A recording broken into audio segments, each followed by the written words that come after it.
Hi friends, నేను మీ రంగా ప్రసన్న కుమారిని. అందరు ఎలా ఉన్నారు? బాగున్నారా? మేమైతే చాలా బాగున్నామండి. ఈరోజు అయితే మ్యాంగో పచ్చడి చేశానండి. ఎలా చేసానో చూసేద్దాం రండి.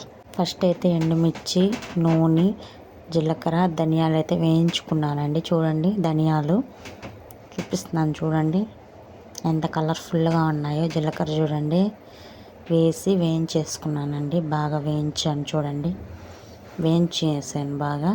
తర్వాత మ్యాంగో ముక్కలు అయితే కట్ చేసి పెట్టేసుకున్నాను చూడండి. ఎంత కలర్ఫుల్గా ఉన్నాయి కదా, చాలా బాగున్నాయి కదా. మీరేమంటారో కామెంట్ చేయండి. చూడండి, అసలు పచ్చడి మాత్రం అద్దరిపోయింది అంతే. ఇంకా చాలా బాగుందన్నమాట. ఒకసారి ట్రై చేసి ఎలా వచ్చిందో కామెంట్ చేయండి. ఇక్కడైతే ఇంకా దంచిన వీడియో అయితే చేయలేకపోయాను.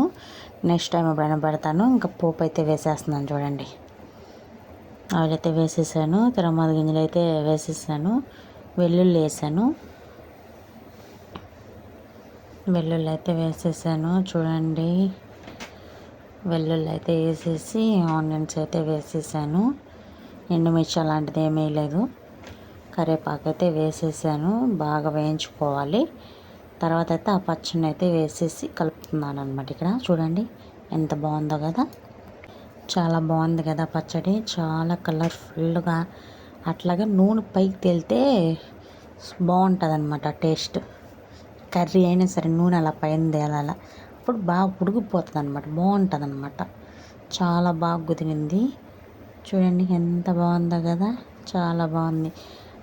ఫస్ట్ టైం చూసేవాళ్ళు సబ్స్క్రైబ్ చేసుకోండి, లైక్ చేయండి, షేర్ చేయండి, కామెంట్ అయితే తప్పకుండా కామెంట్ చేయండి, ఓకేనా. చూడండి ఎంత బాగుందో కదా, చాలా బాగుంది కదా, చాలా బాగా కుదిరింది. టేస్ట్ అయితే సూపర్ అంటే సూపర్ అంతే.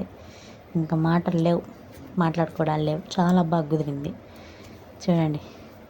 మీరు ఇంట్లో ట్రై చేసి ఎలా వచ్చిందో కామెంట్ చేయండి. కామెంట్ అయితే చేసేయండి. ట్రై చేసి ఖచ్చితంగా చెప్పండి ఎలా చేసుకున్నారో ఏంటి అనేది కూడా, ఓకేనా. బాయ్ అండి, బాయ్.